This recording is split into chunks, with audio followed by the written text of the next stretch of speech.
আজি আমি আৰম্ভ কৰিছোঁ current trends and issues in এডুকেশ্যনৰ বিষয়ে। আজি আমাৰ প্ৰথম প্ৰশ্নটি হৈছে who was the chairman of NEP 2020 drafting committee. NEP 2020 ড্ৰাফটিং কমিটিৰ চেয়াৰমেন কোন আছিল সুধিছে, সেয়া হৈছে option number B doctor K Kasturirangan. Question number 2, NEP 2020 lays particular emphasis on the development of. NEP 2020 কোনটো বিশেষ বিষয়ৰ ডেভেলপমেণ্টৰ ওপৰত উন্নয়নৰ ওপৰত গুৰুত্ব দিয়ে সুধিছে, সেয়া হৈছে option number D the creative potential of each individual. প্ৰত্যেকজন ইণ্ডিভিজুৱেলৰ প্ৰত্যেকজন চাইল্ডৰ কি হৈছে আমাৰ যিটো ক্ৰিয়েটিভ পটেঞ্চিয়েল আছে, সৃষ্টিশীল আমাৰ তেওঁলোকৰ সম্ভাৱনীয়তা আছে, তাৰ বিকাশৰ ওপৰত গুৰুত্ব দিয়ে। Question number 3, which new assessment method is promoted in NEP 2020?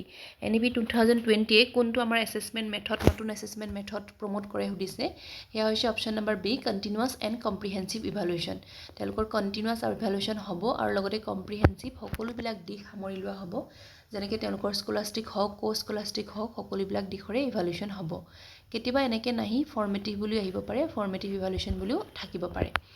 Next হৈছে question number 4, NEP 2020 recommends which type of curricular approach? NEP 2020 কোন ধৰণৰ আমাৰ কাৰিকুলাৰ এপ্ৰ'চটোৰ ওপৰত গুৰুত্ব দিয়ে সুধিছে, তো সেয়া হৈছে option number C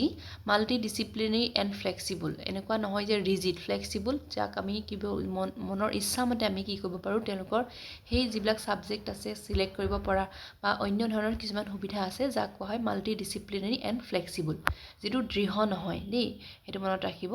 Question number 5, when India did adopt Goal 4 SDG 4 of the 2020 Agenda for Sustainable Development? মই Sustainable Development যেতিয়া পঢ়াইছিলোঁ তাতে এইখিনি ধুনীয়াকৈ আলোচনা কৰিছোঁ। যদি আপোনালোকে সেইটো ভিডিঅ' চোৱা নাই তেন্তে আমাৰ চেনেলটো ছাবস্ক্ৰাইব কৰি আমাৰ প্লে'লিষ্টৰ পৰা সেই ভিডিঅ'টো উলিয়াই চাব পাৰে। ইয়াতে কৈছে SDG যিটো আমাৰ 4 আছিলে 2030 যিটো এজেণ্ডা ছাষ্টেইনেবল ডেভেলপমেণ্ট কেতিয়া গ্ৰহণ কৰা হৈছিল সুধিছে। আমি জানি ল'ব লাগিব যে SDG 4 মানে কি। SDG 4 হৈছে কোৱালিটি এডুকেশ্যন। তো এইটো এজেণ্ডা আমাৰ কি কৰা হৈছিল, কেতিয়া এডাপ্ট কৰা হৈছিল সুধিছে, সেয়া হৈছে option number B 2015। Next question number 3, NEP 2020 aim to achieve equitable access to the highest quality education for all learners regardless of social or economic background. This target will be achieved up to the year. এতিয়া দিছে যে NEP 2020 মতে আমাৰ equitable access বা of higher quality education সকলোৱে পাব লাগিব, সকলোৱে পাব ৰিগাৰ্ডলেছ অফ দেয়াৰ ইকনমিক বেকগ্ৰাউণ্ড। তেওঁলোক যিকোনো ধৰণৰ বেকগ্ৰাউণ্ড হওক, অৰ্থনৈতিকভাৱে যেনেকুৱা ধৰণৰ পৰিৱেশৰ পৰা হওক নাইবা সামাজিকভাৱে যি পৰিৱেশৰে হওক কথা নাই, কিন্তু সকলোৱে কি পাব, ইকুইটেবল এক্সেছ পাব হায়েষ্ট কোৱালিটি এডুকেশ্যনৰ কাৰণে। আৰু এইটো কেতিয়ালৈকে এচিভ কৰাৰ আমাৰ গ'ল লোৱা হৈছে বুলি সুধিছে, তো সেইটো গ'ল আমাৰ টাৰ্গেটটো এচিভ কৰাৰ ইয়েৰটো হৈছে option number C 2030। Next question number 7, what is the guiding light for the NEP 2020? আমাৰ NEP 2020 গাইডিং লাইট বা পথ প্ৰদৰ্শক হিচাপে কোনটো গণ্য কৰা হয় সুধিছে। ইয়াৰ option number C rich heritage of ancient and eternal Indian knowledge. আমাৰ যিবিলাক ৰিচ হেৰিটেজ এনচিয়েণ্ট ইণ্ডিয়াৰ আৰু লগতে এনচিয়েণ্ট ইণ্ডিয়াৰ যিবিলাক ইটাৰ্নেল নলেজ হয় তাৰ ওপৰত গুৰুত্ব দি NEPখন কি কৈছে বনোৱা হৈছে। Question number 8, according to NEP 2020, the Indian education system produced great scholars such as Charaka, Nagarjuna, etc. Find out the odd one from the following list. এতিয়া কৈছে যে NEPৰ মতে আমাৰ যিবিলাক ভাৰতীয় শিক্ষা ব্যৱস্থা সেইবিলাকে বিভিন্ন মহান দাৰ্শনিক, মহান পণ্ডিতৰ সৃষ্টি কৰিছে, যেনেকৈ চৰক, তাৰপিছত নাগাৰ্জুন। এতিয়া সুধিছে যে তলৰ কোনবিলাক নহয় সুধিছে, কোন কেইজন নহয় সুধিছে। অপশ্যন নম্বৰ ভিতৰত আমি যদি চাওঁ আৰ্যভট্টও হয়, বৰাহ মিহিৰো হয়, ভাস্কৰাচাৰ্যও হয়, কিন্তু জেনক্ৰেটছ বুলি তেনেকুৱা ধৰণৰ আমাৰ কোনো ধৰণৰ স্কলাৰ্ছ আমি নাম পোৱা নাই। তো সেইকাৰণে অপশ্যন নম্বৰ ডি হ'ব ৰাইট ওৱান। নেক্সটটো কৈছে question number 9, what is the age group covered in school education according to NEP 2020 new curricular structure. এইটো এটা ইম্পৰ্টেণ্ট কুৱেশ্যন হয় যে 2020 যিটো নিউ কাৰিকুলাৰ ষ্ট্ৰাকচাৰ যেনেকৈ 5+3+3+4 সেইটোৰ আমাৰ কাৰিকুলাৰ ষ্ট্ৰাকচাৰটোৰ এজ গ্ৰুপটো সুধিছে, কোনখিনি এজ গ্ৰুপক কভাৰ কৰিব। তো ইয়াৰে যদি চাওঁ option number B is the right one, 3 বছৰৰ পৰা 18 বছৰ, 3 to 18। তো সেইকাৰণে আপোনালোকে মনত ৰাখিব ভালকৈ এই আমাৰ ষ্ট্ৰাকচাৰটো। Next question number 10, what is pupil teacher ratio PTR according to National Education Policy 2020? PTR মনত ৰাখিব, pupil teacher ratio। NEP মতে আমাৰ শিক্ষক আৰু ছাত্ৰৰ যিটো আমাৰ ৰেচিঅ' বা অনুপাত কিমান হ'ব লাগে সুধিছে। ইয়াৰে option number A is the right one, 30:1। 30জন আমাৰ ছাত্ৰৰ বিপৰীতে এজন শিক্ষক হোৱাটো কোনে ৰেকমেণ্ড কৰিছে NEP 2020-এ। Question number 11, NEP 2020 stated to establish a national repository of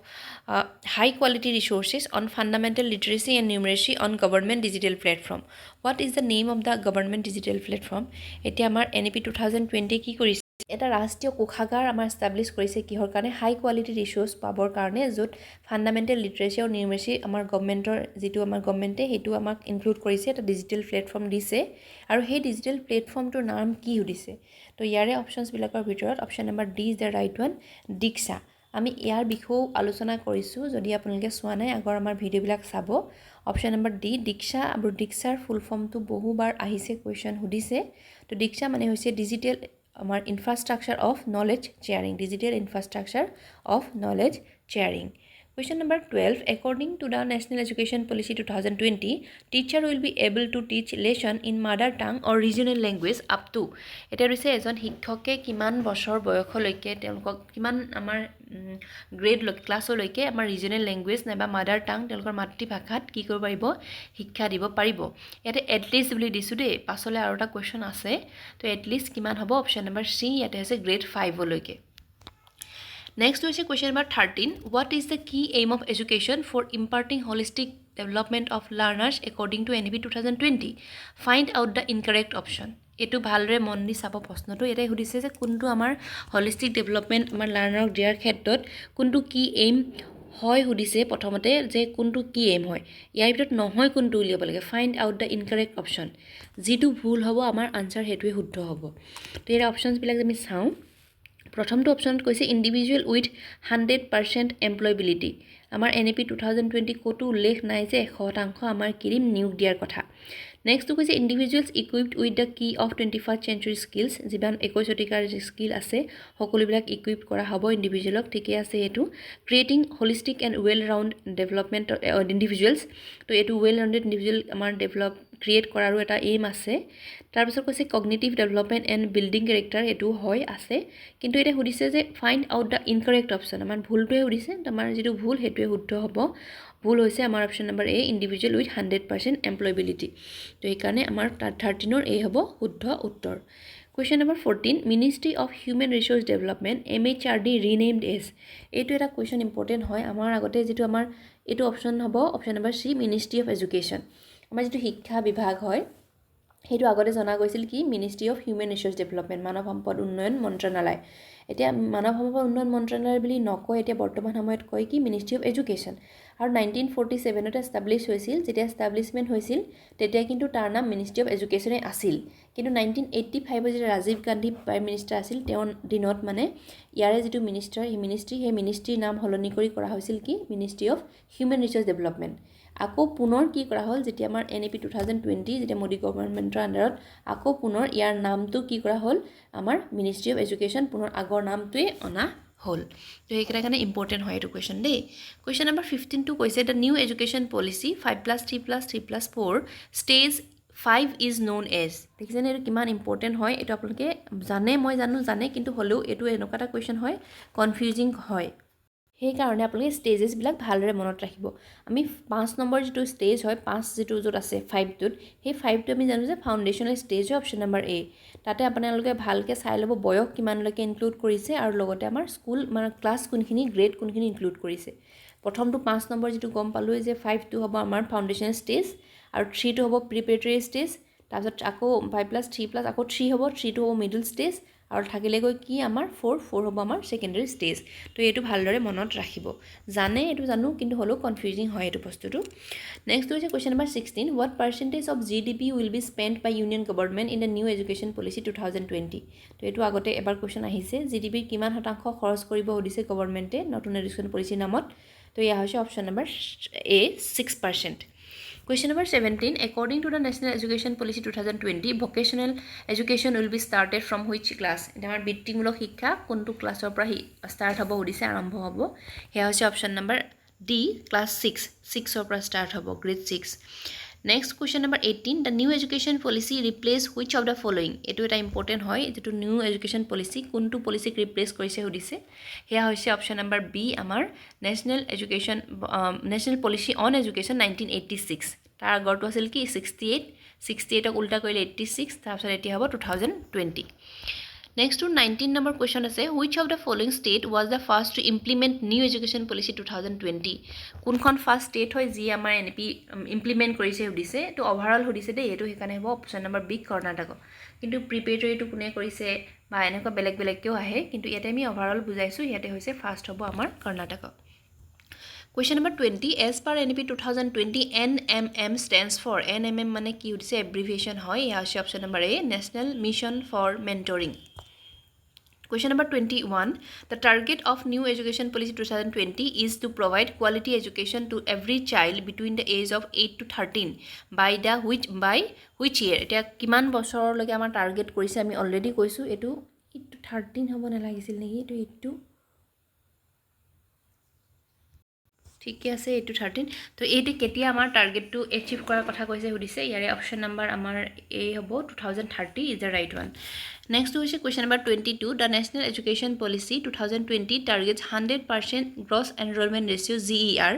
for preschool to secondary level by which year এটা preschool or secondary school সুধিছে দেই ইয়াতে হায়াৰ বেলেগ হয় প্ৰিস্কুলৰ বেলেগ হয় তো সেইকাৰণে ভালদৰে কোৱেশ্চনটো মন দিব 100% আমাৰ GER কৰিছে আমাৰ গ্ৰছ এনৰোলমেন্ট ৰেশিওটো প্ৰিস্কুলৰ পৰা আমাৰ সেকেন্ডাৰী লেভেল তো হেতু আপোনালোকৰ কাৰণে বেছি ইম্পৰ্টেন্ট এটো টাৰ্গেট এটো সুধিছে যে কেতিয়াৰ ভিতৰত মানে আমাৰ এনৰোলমেন্ট ৰেশিওটো ইমান 100% কৰাৰ তেওঁলোকে টাৰ্গেট লৈছে তো ইয়াৰে অপচন বিলাকৰ ভিতৰত option number D 2030 is the right one Next to 2023, NEP 2020 aims to increase the gross enrollment ratio in higher education. They to higher education kotha koise from 26.3% to 50% by which year? Etia etu beleg hoy agor tu asile amar ki amar preschool or secondary level at hodise etu 100% hob bisarise tate amar 2030 hoy yate jodi sao higher education higher khetrot kintu 50% bili he koise to he ase option number C 2035 or bhitor korar kotha chinta korise 50% GER to কাৰণ যেটো আমাৰ কি হয় secondary level two obviously তাতে কিবা 100% এনৰমেন্ট হ'ব পাৰে কিন্তু হায়াৰ এডুকেশন যেটো সকলোৱে নলয় সেই কাৰণে তাক 50% ইনক্ৰিজ কৰাৰ কথা চিন্তা কৰিছে 2035 ৰ ভিতৰত Question number 24 who is the present minister of education of India এটো এটা ইম্পৰ্টেন্ট হয় present education minister কোন সুধিছে হেয়া আছে অপচন নম্বৰ B ধৰ্মেন্দ্ৰ প্ৰধান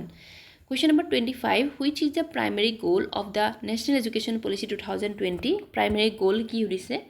তো ইয়াতে যদি চাও অপশনস বিলাক যদি ভালদৰে চাবো তাতে আছে transform India's education system by 2040 with holistic flexible and multidisciplinary education যেটো আমাৰ ভাৰতবৰ্ষৰ এডুকেশন সিস্টেমটো আমাৰ চেঞ্জ কৰি 2040 ৰ ভিতৰত holistic flexible আৰু multidisciplinary বনোৱাৰ এটা এইম আছে প্ৰাইমেৰী এইম হয় আমাৰ কাৰ NEP 2020 2026 hoise according to NEP 2020 until which grade should be mother tongue be the medium of instruction preferably at preferably dise kiman to age lo kiman to amar grade loike mother tongue to hobo ki hobo boli koise amar should be eta dise medium of instruction to yate option number C hobo grade 8 loike medium of instruction to mother tongue hobo koise preferably আগৰটো আছিল কি আমাৰ অলপ বেলেগ ধৰণৰ হয় চাই লব ভালকে হেতু লগত ডিফাৰেন্স খেলিমেলি আপোনালোকে নকৰিব Next question number 27 what does NEP 2020 propose to replace high stake exams with জিবিলাক আমাৰ high stake exam আছে হেবিলাকক আমাৰ ৰিপ্লেস কৰিব কি হে উদিছে তো it's a formative assessment and continuous evaluation আগতে অলৰেডি কৈছো ফৰ্মেটিভ ইভালুয়েশন হেতু মানে এনেকুৱা নহয় যে কন্টিনিউয়াস মানে কন্টিনিউটি থাকিব হেখত নহয় ফৰ্মেটিভ অ্যাসেসমেন্ট হ'ব আৰু কন্টিনিউয়াস ইভালুয়েশন হ'ব Next to question number 28 what is the primary goal of unified district information system for education plus UDES plus এটা UDES plus or আমাৰ যেটো UDES যেটো abbreviation হেতু মনত ৰাখিব এটো হৈছে unified district information system for education plus তো ইয়াৰে আমাৰ কামটো hudiছে গোলটো কি hudiছে ইয়াৰে option number B improve data entry and quality of school education আমাৰ data entry লগতে quality of for school education তাক ভাল কৰিবৰ কাৰণে UDES ৰ যেটো মেইন গোল হয় question number 29 what is the goal of Nipun Bharat program Nipun Bharat programৰ গোলটো কি hudiছে আপোনালোকে Nipun Bharaতৰ নিপুণৰ আকৌ চাই থাবতে এব্ৰিভিয়েশনটো চাব ফুল ফৰ্ম কি হয় মই বাৰে বাৰে কৈছো আগৰ ভিডিওটো কোৱা আছে চাই লব তো অপচন নম্বৰ ডি হ'ব ইয়াৰ শুদ্ধ উত্তৰ enhance reading and numeracy skills by grade 3 লৈকে যেটো আমাৰ কোৱা হৈছে যে FLN হেতু আমাৰ কৰিবৰ কাৰণে এনহান্স কৰিবৰ কাৰণে যেটো গোল লোৱা হৈছে হেয়া হৈছে option number D Next to sound to say Nipun Bharator program or goal hoy. 32 কৈছে what is a key reason for low learning outcomes in Indian schools as per ASER. এটো এটা রিপোর্ট হয় এই ৰিপোৰ্টৰ মতে হৈছে যে আমাৰ এই ৰিপৰ্টৰ মতে আমাৰ ভাৰতবৰ্ষৰ যিটো আউটকাম লাৰ্নিং আউটকামটো কম হোৱাৰ কাৰণ কি সুধিছে তো ইয়াৰে অপশ্যনবিলাকৰ ভিতৰত option number D poor quality of teaching infrastructure যিটো আমাৰ ইনফ্ৰাষ্ট্ৰাকচাৰ বা আন্তঃগাঁথনিৰ লগতে আমাৰ টিচিঙৰ যিটো কোৱালিটি সেইটো বহুত বেছি বেয়া বুলি কৈছে যাৰ কাৰণে আমাৰ যিটো আমাৰ লাৰ্নিং আউটকাম ইণ্ডিয়াৰ হয় সেয়া হৈছে বহুত তলত বা বহুত কম Next to question number 31. Which higher education system is the world's largest in terms of numbers of educational institutions? Our higher education or world or ভিতৰত বুলি কৈছে largest terms আছে number হিচাপে institution হিচাপে তো ইয়া আছে option number C India ভাৰতবৰ্ষৰ Question number 32. What is the rank of Assam in National School Education Index? হেতু কোৱা হয় পাৰফৰ্মেন্স গ্ৰেডিং ইনডেক্স যেটো অলপতে ৰিসেন্টলি 23 তাৰিখে হয়তো তাক এনাউন্স কৰিছে তো এইটো আমাৰ ক্ষেত্ৰত যদি চাওঁ পাৰফৰ্মেন্স গ্ৰেডিং ইনডেক্স ভাৰতৰ ভিতৰত অসমৰ আটাইতকৈ কি হৈছে আমাৰ যেটো ৰেংক হয় বহুত বেয়া আমাৰ সেকেন্ড লোয়েষ্ট গ্ৰেড পাইছে এটা কেবাটাও ডোমেইন থাকে আছে বেলেগ আমাৰ ইনডেক্স হোৱা হয় তাৰ ভিতৰত হলেও আমাৰ কি হৈছে আমাৰ অসমৰ যেটো আমাৰ ইনডেক্স হয় যেটো পাৰফৰ্মেন্স ক্ষেত্ৰত যদি চাই লাৰ্নিং আউটকামৰ ক্ষেত্ৰত যেনেকৈ চাই আমি অলৰেডি এটো যদি কৈছো লাৰ্নিং আউটকাম ইণ্ডিয়াৰ ঠিক তেনেকৈ যদি চাওঁ আমাৰ ভাৰতবৰ্ষৰ 36 খন ষ্টেট আৰু ইউনিয়ন টেৰিটৰি হেখিনি মাজত আমাৰ 27 ৰেংকত আছে অসমৰ আৰু লাষ্টৰ ফালৰ পৰা আমাৰ কি কৈছে সেকেন্ড লোয়েষ্ট গ্ৰেড অটো বহুত বেছি মানে আমাৰ মানে লাষ্টৰ ফালৰ পৰা হগলে চাবলৈ 10 নম্বৰ ৰেংকত হ'ব বেয়া হয় ইন্ডিকেটৰ এটা বহুত বেয়া ইন্ডিকেটৰ এটোৰ কাৰণটো কি হেনুকা ধৰণৰ কোৱেশ্চন আহিব পাৰে কিন্তু নাহে কাৰণ এটো বেছি দিন হোৱা নাই আপোনালোকৰ পৰীক্ষা যেটো জুলাইত হয় হলো জানিবৰ কাৰণে এটো কোৱেশ্চন দিলো যে অসমৰ ৰেংকটো বহুত বেছি বেয়া হয় পাৰফৰ্মেন্স গ্ৰেডিং ইনডেক্সত বা নেশনেল স্কুল এডুকেশন ইনডেক্স বুলি আহিব পাৰে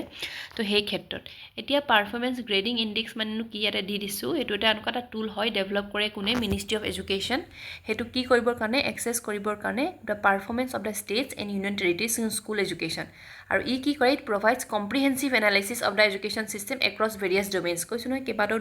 ডোমেইনস থাকে তাৰে কম্প্ৰিহেনসিভ এটা এনালাইসিস কৰে সকলোবিলাক দিশ সামৰি এটা এনালাইসিস কৰে যেনকে সেই এনালাইসিসৰ পৰা চাই যে ভাৰতবৰ্ষ বা ভিতৰত মানে প্ৰত্যেকখন ৰাজ্যৰ পাৰফৰ্মেন্সটো কেনেকুৱা হয় তাতে এটা দি থৈ আছে যে